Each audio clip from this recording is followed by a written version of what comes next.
Prince Harry and Meghan Markle have returned to Britain, and they have quickly found themselves commenting on one of the biggest fights over children's online safety.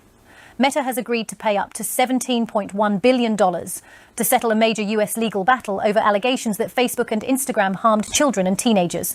Harry and Meghan responded with a statement of their own, criticising what they called Meta's data extraction business model, and arguing that the company has used it on children and other users for years. They also described the settlement as a positive step for parents, survivors and campaigners, pushing social media companies toward greater accountability. But the money is only part of this story. Alongside the settlement, Meta has announced new protections for teenage users in participating US states. These include a default overnight restriction between midnight and 6 a.m., muted notifications during school hours, an optional chronological feed, and restrictions on certain beauty filters.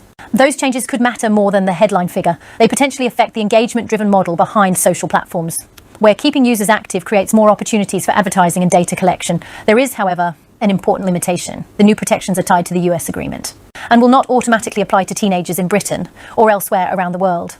That makes Harry and Meghan's involvement particularly interesting. The couple have spent recent years building a public profile around children's online safety.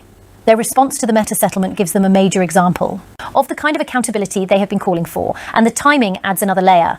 Harry and Meghan have just returned to the UK after 6 years in California, while continuing to maintain their business and media interests in the United States. Their return is happening alongside another effort to define what their public role looks like. They are no longer working members of the royal family, but they have also not stepped away from public campaigning. Instead, they are continuing to define a public role outside the institution they once represented.